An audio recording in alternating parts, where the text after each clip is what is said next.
총선 격전지를 돌아보는 시간입니다. 생활 정치를 약속한 여당 현역 의원과 정치의 품격을 선보이겠다는 정치 신인의 대결이 뜨거운 곳인데 경기 용인정을 박효정 기자가 다녀왔습니다. 선거구 획정으로 이번에 신설된 경기 용인정. 야당세가 다소 강하다는 평가가 나오지만 신설 지역구라 민심이 어느 쪽으로 기울지 쉽게 예측하기는 어려운 상황입니다. 더불어민주당 문재인 전 대표가 1호로 영입해 전략공천장을 손에 쥔 표창원 전 경찰대 교수와 새누리당 현역 이상일 의원이 일전을 준비하고 있습니다. 언론인 출신으로 2012년 총선에서 새누리당 비례대표로 입성한 이 의원은 지역 당협위원장 경험을 토대로 생활정치를 약속하고 나섰습니다. 공연장을 세우고 동백 세브란스 병원 설립 문제를 해결하겠다는 공약으로 지역 민심을 깊숙이 파고들고 있습니다. 말이 아닌 일로 행동으로 보여드렸습니다. 용인 정지역을 교육특구로 지정하겠다는 생각을 하고 있고 지금 좋은 공연장도 하나 만들어서 문화를 향유할 수 있게끔 하고 싶습니다. 또 하나 이 지역을 사통팔달의 지역으로 만들고 싶습니다. 네, 얼마 남지 않은 총선을 준비하기 위해 현장에서도 총선 모드에 돌입을 했습니다. 이번 총선에서 수도권 지역이 격전지가 될 거란 얘기가 많이 나오고 있는데요. 그래서 오늘은 이번에 분구가 되면서 신설된 용인정 지역에 나왔습니다. 20대 총선에 출사표를 던진 후보자들을 지금 바로 만나러 가보겠습니다.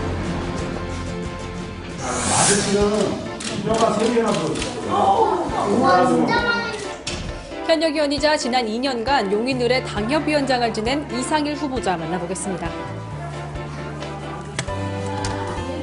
총선이 한 달 정도밖에 안 남았는데 요즘 많이 바쁘시죠? 예, 정신없습니다. 한 6시 반쯤 나와서 출근길 인사하고 오늘 또 인사했습니다. 우리 유권자들께서는 이제 정치인들이 나타나서 인사를 하는구나 이렇게 생각하실지 모르지만 또 정치인들은 그런 인사를 하면서 내가 왜 정치를 해야지?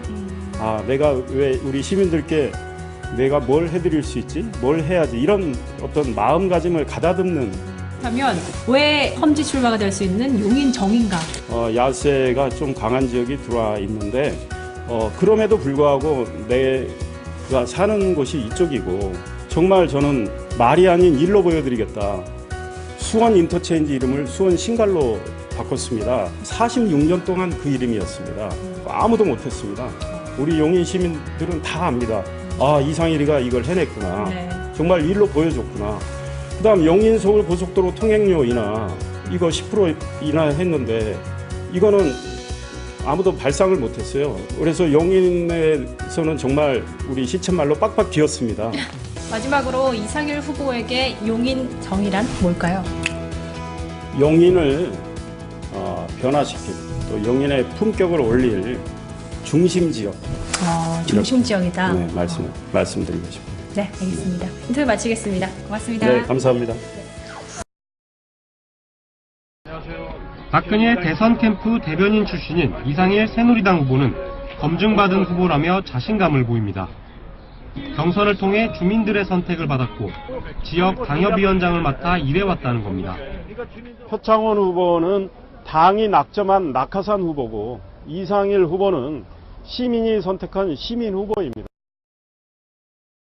선거구 획정으로 이번에 신설된 경기 용인정입니다. 야당세가 다소 강하다는 평가지만 야권이 분열하면서 어느 쪽이 승리할지 쉽게 예측이 어려운 상황입니다. 새누리당은 지난 대선 때 박근혜 대통령을 밀착 수행했던 이상일 의원이 나섰습니다. 언론인 출신이지만 지역구 의원으로의 변신을 꿈꾸며 일찌감치 중앙정치와 거리를 두고 지역에 뿌리를 내렸습니다. 우리 용인을 교육특구로 지정해서 중앙정부에 좀 투자를 많이 받아서 교육 환경을 개선하려고 합니다. 먼저 새누리당 이상일 후보는 19대 때 비례대표 국회의원으로 활동해오다 2년 전부터 용인을 당협위원장을 맡아왔습니다. 이 후보는 그동안 주민과 함께 소통해온 생활 정치를 바탕으로 이번 선거를 치르겠다고 다짐했습니다. 시민들과 소통하면서 생활 정치를 하려고 노력을 했습니다. 시민들이 느끼는 작은 불편함 하나라도 해소해드리고 작은 부조리함 하나라도 개선하려고 노력을 했고 일로 보여드렸습니다. 말이 아닌 행동으로 보여드렸습니다. 자, 그리고 두 번째 사례를 볼까요? 이상일 의원 같은 경우에는 이 고된 활동을 마치고 돌아올 때 집에 왔더니 이제 딸이 친필로 쓴 편지를 전해주면서 응원 편지를 썼습니다. 이게 또 인터넷에 오르고 회자가 되면서 상당히 굉장히 또 화제를 모았죠. 저 친필 편지는요. 예. 정치 때마다 굉장히 단골로 등장을 합니다. 그래서 예. 특히 그 어떤 후보자의 아내가 자기의 마음을 담은 편지를 갖다가 SNS를 통해서 또 예. 인터넷을 통해서 쓰는 경우가 많이 있고요. 그다음에 자식들이 내가 보는 아버지는 이런 분이다. 앞으로 한국 정치에서는 정말로 필요한 분이라는 것을 가슴 절절히 써서 네. 그 유포를 하죠. 그런 분들이 정말 가슴에 와닿는 경우에는 선거에 굉장히 많이 도움이 됩니다. 네, 그렇군요. 그리고 또 총선 격전지, 오늘은 신생 지역구인 경기도 용인시정으로 가봅니다. 선거구 재조정을 통해 수도권의 최대 승부처로 떠오른 이른바 용인 수원벨트 중에서도 가장 박빙인 지역이기 때문에 수도권 표심을 가늠해 볼 수 있는 곳이기도 합니다. 강정규 기자입니다.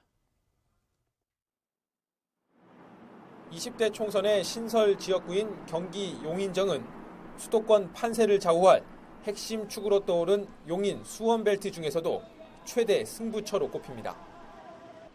언론인 출신으로 지난 대선 때 박근혜 대통령의 캠프 대변인을 맡았던 비례대표 이상일 의원은 이 지역에 일찌감치 공을 들여왔습니다. 용인정을 교육특구, 교통중심지로 만들겠다며 집권 여당의 검증된 일꾼론을 내세워 야당 후보에 정면으로 맞서고 있습니다. 이상일이야말로 정말 일을 잘할 수 있는 시민 옆에서 시민의 소리를 경청하면서 일을 하는 일꾼이라는 이미지를 확실히 심어드리려고 합니다.